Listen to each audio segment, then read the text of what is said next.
نحمده ونصلي على رسوله الكريم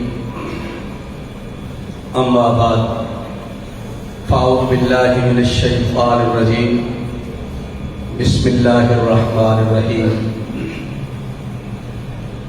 تبارک الذی نزل الفرقان على عبده لیکون للعالمین نذیرا صدق اللہ العظیم اللہم صلی وسلم علی نبینا محمد۔ محترم مکرم اور نہایت ہی واجب الاحترام سامعین،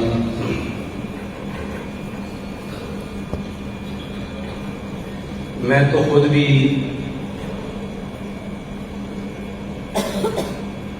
آپ کے پروگرام میں حاضری کے لیے حاضر ہوا تھا، چونکہ یہ اللہ اکبر کانفرنس ہے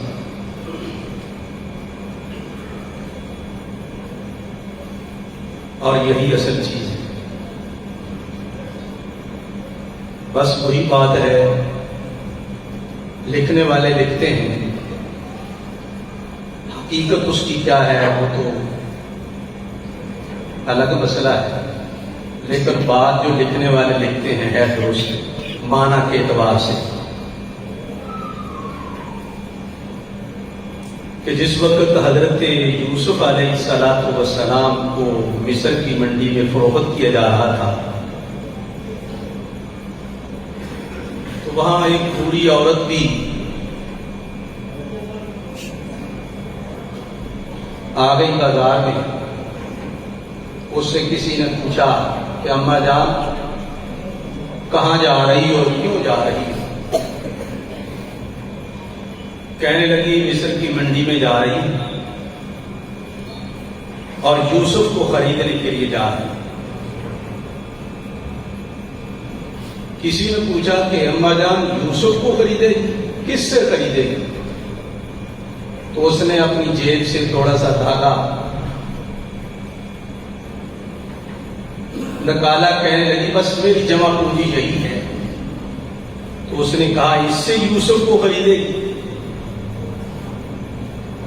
تو وہ کہنے لگی میں جانتی ہوں کہ میں یوسف کو نہیں خرید سکتی، لیکن جب خریدانے یوسف کا نام نکلے تو میں بڑھیا کا بھی نام آ جائے کہ یہ بھی یوسف کے خریداروں میں۔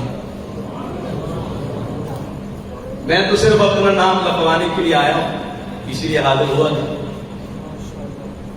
کہ بس اللہ کرے ہم سب کا کل قیامت کے دن یہ نام نکل آئے کہ یہ وہ لوگ ہیں جو اللہ اکبر کے لیے آئے، بس نام لگوانا ہے، باقی وہ تو آپ کو بھی پتہ ہے، ہر ایک کو اپنے آپ کا علم ہے۔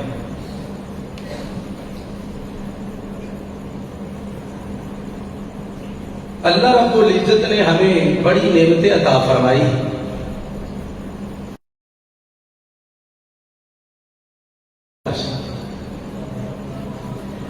لیکن یہ قرآن والی نعمت اللہ رب العزت نے ہمیں بڑی ہی عظیم نعمت عطا فرمائی، ہر مسلمان اس سے واقف۔ اسی کے متعلق بس ایک دو بات عرض کروں گا، اور مولانا نے میرے ذمہ بھی کچھ یہی لگایا کہ یہ قرآن یہ عجیب نعمت ہے، اور اس سے بڑھ کر اور کوئی نعمت نہیں۔ یہ ویسے ہی کلام اللہ، اور کلام وہ متکلم کی صفت ہوا کرتا ہے۔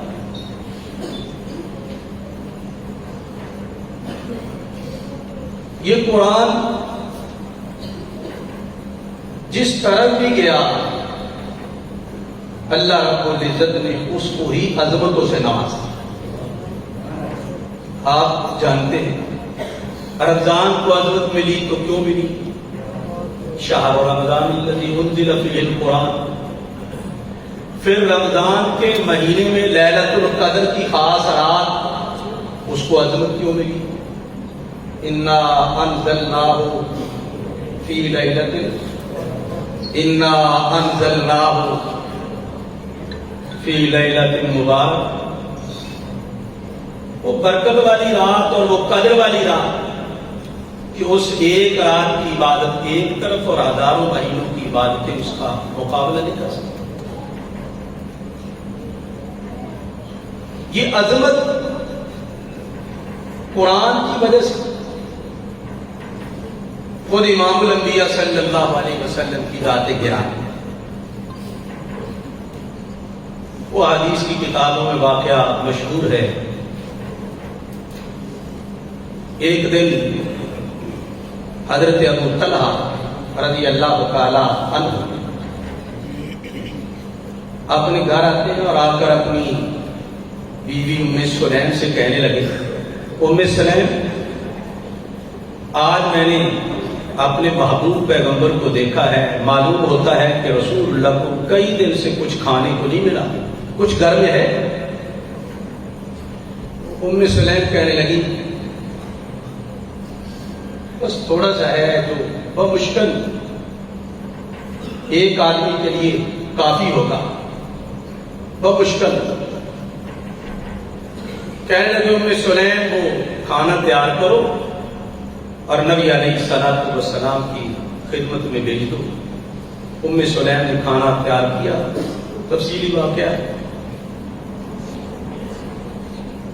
اپنے بیٹے انس کو بلایا اور فرمانے لگی، اصل انس یہ تھوڑا سا کھانا ہے، اس کو لے جاؤ اور چھپا کر رسول اللہ صلی اللہ علیہ وسلم کو دینا. خود ایک کپڑا لیا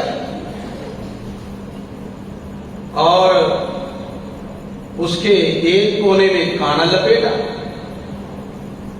اور وہ حضرت انس کے ہاتھ میں دے دیا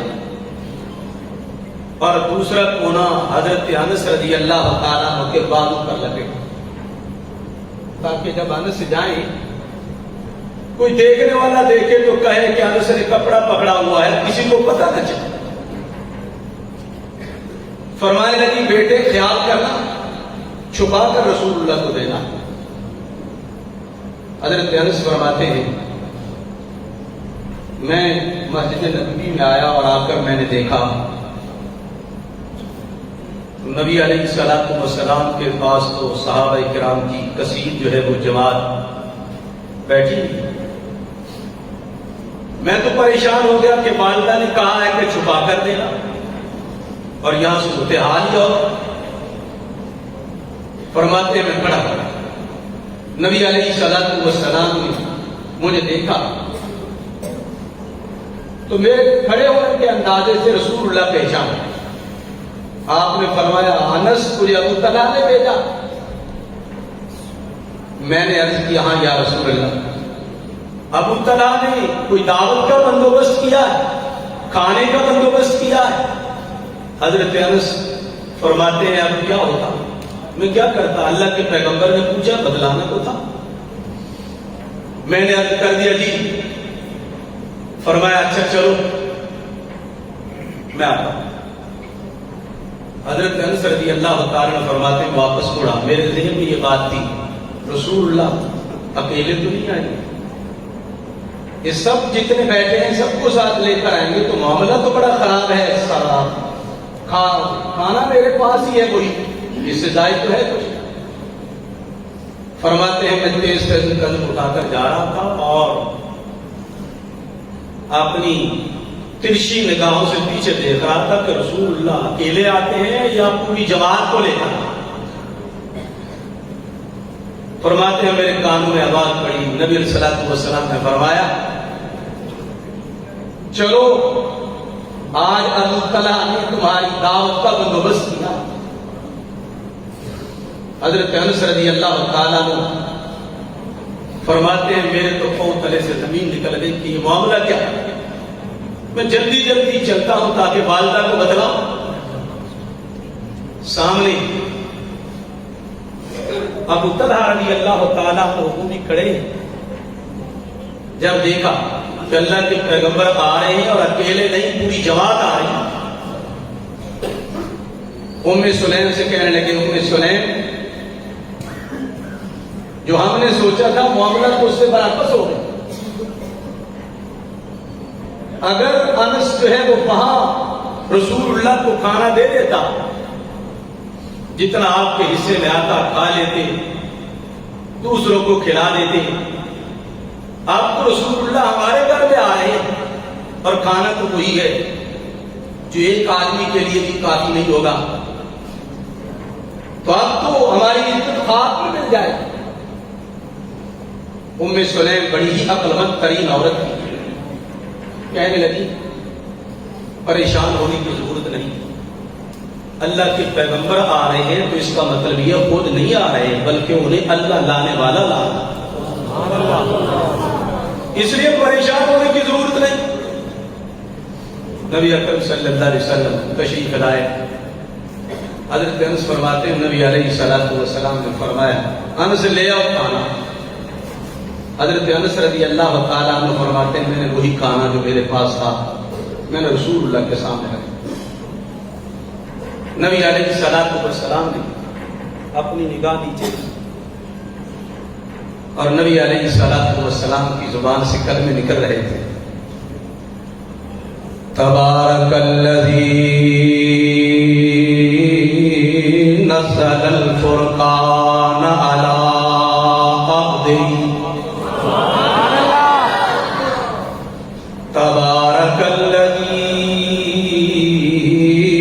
نزل الفرقان علی عبدہ لیکون للعالمین نذیرا. اے اللہ میں تیرا بندہ، جس وقت میں دنیا میں آیا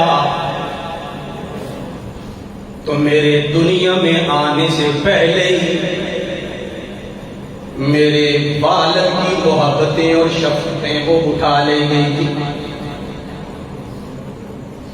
میں دنیا میں آیا میرے آنے سے پہلے میرے والد دنیا سے جا چکے تھے، میں یتیم.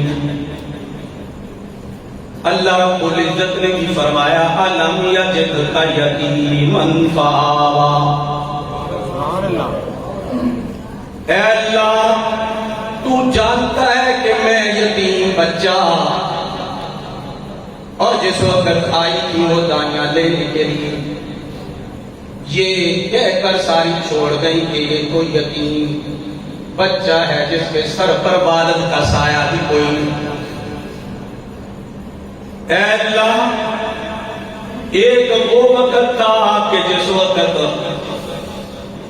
میرے سر پر میرے والد کا سایہ بھی موجود کوئی نہیں، مجھے جانتا ہی کوئی نہیں تھا. لیکن اے اللہ تو نے میرے اوپر قرآن برکتوں والی کتاب نازل کی تو میں محمد صلی اللہ علیہ وسلم کو اتنی برکتوں سے نواز دیا، اتنی برکتوں سے نواز دیا کہ اتنی برکتیں نہ اس سے پہلے کسی پر ہوئی اور نہ قیامت تک کسی پر ہوئی. تبارک الذی نزل الفرقان علی عبدہ لیکون للعالمین نذیرا. اے اللہ برکتیں تو تو نے بڑوں پر کی، بڑی برکتیں کی، لیکن جتنی برکت میں محمد پر تو نے کی اتنی برکتیں اے اللہ تو نے کسی اور کو عطا نہیں کی. بڑی برکتوں والے جن کو تو نے برکتوں سے نوازا تھا، بڑی وہ عظمتوں والے انسان آئے، لیکن جو میں محمد پر تو نے برکتیں کی میرے اللہ اتنی برکتیں تیری کسی اور پر نہیں. پہلے بھی سلسلہ چلتا رہا، پیغمبر آتے رہے، لیکن جو برکتیں میں محمد کو اللہ تو نے عطا کی اتنی برکتیں کسی اور کو نہیں۔ پہلے پیغمبر آتے رہے، ان پر برکتیں ہوتی رہیں، لیکن وہ برکت ایک محدود علاقے کے لیے، ایک محدود قوم کے لیے۔ ایک پیغمبر ایک علاقے کے لیے نبی، دوسرا پیغمبر دوسرے علاقے کے لیے نبی، یہ محدود ان کا سلسلہ رسالت کا چلتا رہا، برکتیں ہوئی ان پر، لیکن یہ سلسلہ چلتا رہا پہلے، بلکہ اس طرح ہوتا رہا ایک علاقے میں ایک اللہ کی رحمت کا سبب اللہ کا پیغمبر موجود ہے، لیکن ضرورت ہے کہ دوسرے علاقے میں کوئی اور پیغمبر ہو۔ اس لیے ایک علاقے میں حضرت ابراہیم علیہ السلام اللہ کے پیغمبر موجود ہیں، وہ اکیلے نہیں بلکہ دوسرے علاقے میں حضرت لوط علیہ السلام بھی موجود ہیں۔ ایک علاقے میں حضرت یعقوب علیہ السلام ہے، تو دوسرے علاقے میں حضرت یوسف علیہ السلام کو بھی اللہ رب العزت نے مبعوث فرما دیا۔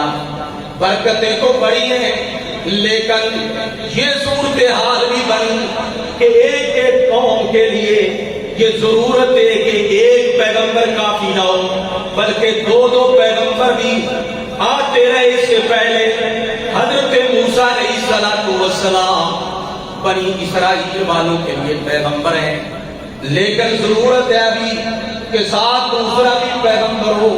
اس لیے حضرت موسیٰ علیہ السلام کے ساتھ حضرت ہارون بھی اللہ کے پیغمبر ہیں، ضرورت ہے۔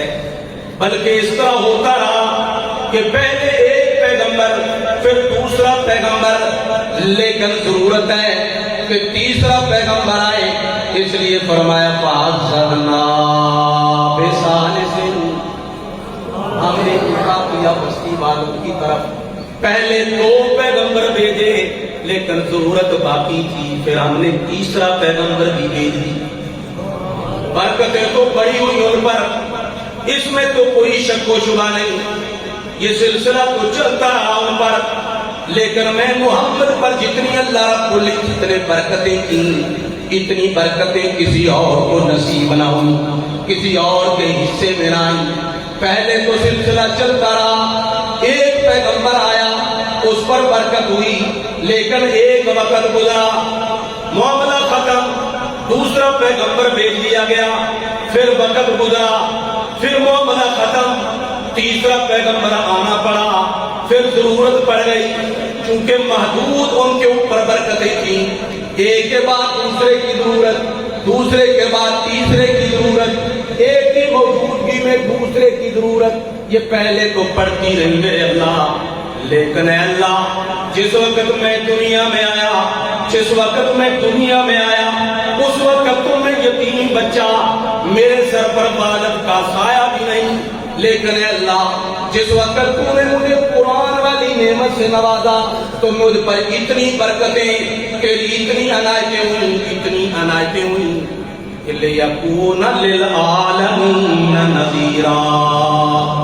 اے اللہ اتنی برکتیں تو نے میرے اوپر نازل کر دی کہ پہلے ایک کے بعد دوسرے کی ضرورت، ایک کی موجودگی میں دوسرے پیغمبر کی ضرورت، لیکن جب مجھے قرآن سے تو نے نواز دیا میرے اللہ تو مجھ پر اتنی برکتیں نازل کر دی، اتنی برکتیں نازل کر دی۔ وہ تو ایک ایک علاقے اور قوم کے لیے پیغمبر تھے، لیکن میرے ساتھ یہ معاملہ نہیں، بلکہ لِيَكُونَ لِلْعَالَمِينَ نَذِيرًا۔ مجھے تو نے سارے جہانوں کے لیے نبی بنا کر مبعوث کر دیا۔ پہلے تو یہ سلسلہ چلتا رہا، ایک پیغمبر کے بعد دوسرے پیغمبر کی ضرورت پڑ گئی، لیکن مجھے تو نے اتنی برکتوں سے نواز دیا کہ اب قیامت تک کسی اور پیغمبر کی ضرورت باقی کسی قسم کی کوئی ضرورت نہیں۔ اس طرح تو نے اللہ مجھے برکتوں سے نواز دیا کہ اب میرے بعد پہلے تو ضرورتیں پڑتی رہیں، ایک پیغمبر کے بعد دوسرا پیغمبر، دوسرے کے بعد تیسرا پیغمبر، پہلے تو ضرورتیں پڑتی رہیں، لیکن جس وقت امام الانبیاء تشریف دکھلائے. اللہ رب العزت نے اتنی برکتیں نازل کر دی، اتنی برکتیں نازل کر دی کہ خود اللہ رب العزت نے فرما دیا الیوم اکملت لکم دینکم واتممت علیکم نعمتی ورضیت لکم الاسلام دینا.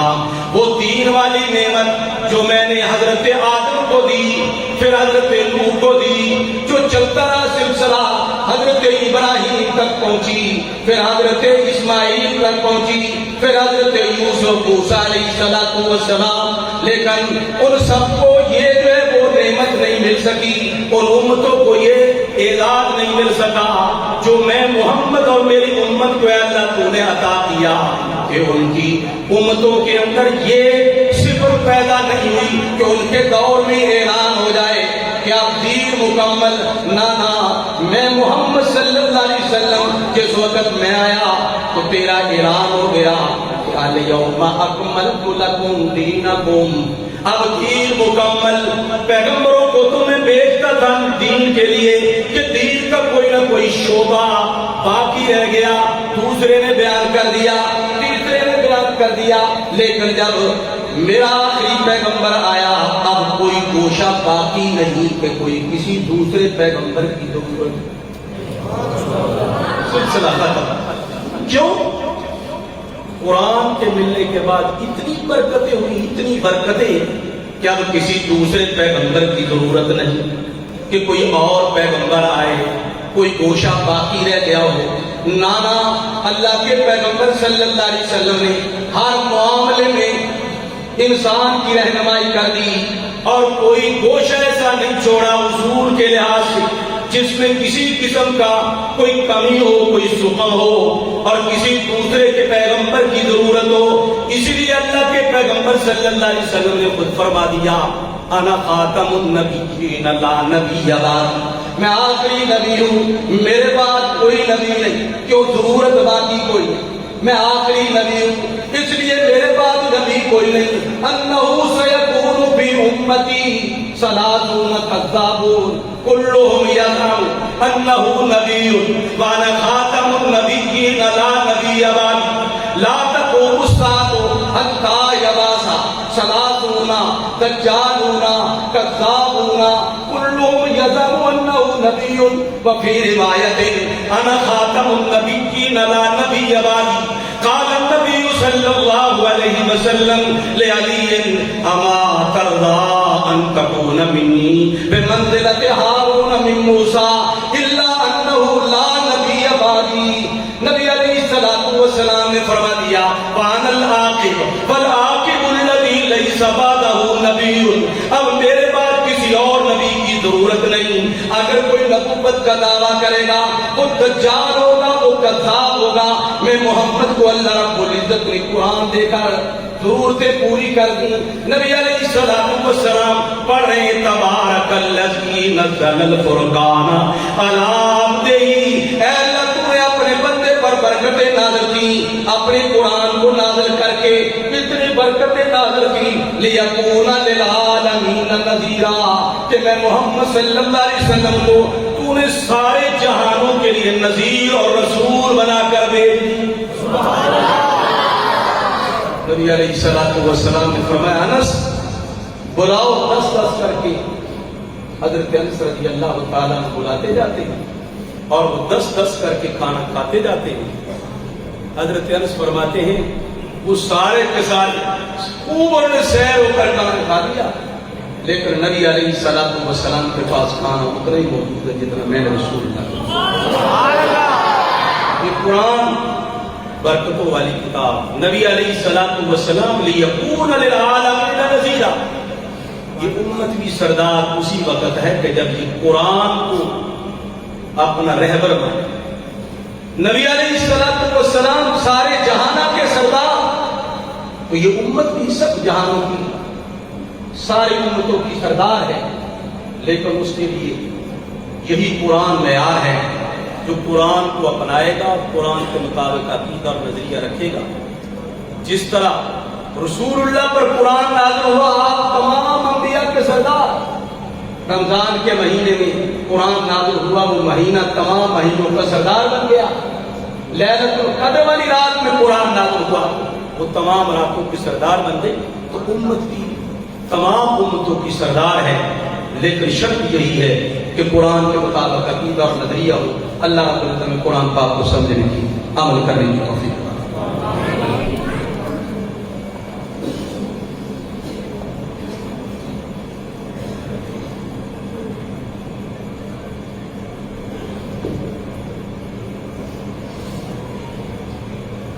پروگرام کو آگے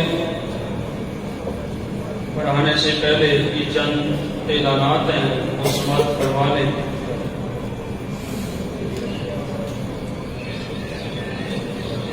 27 اکتوبر بروز اتوار بعد نماز عشاء جامع مسجد پیر بخاری منڈی بہاؤدین میں جانشین خطیب اسلام زیغم اسلام پیر سید ضیاء اللہ شاہ صاحب بخاری ناظم اعلیٰ اشاعت التوحید و سنہ خطاب فرمائیں گے۔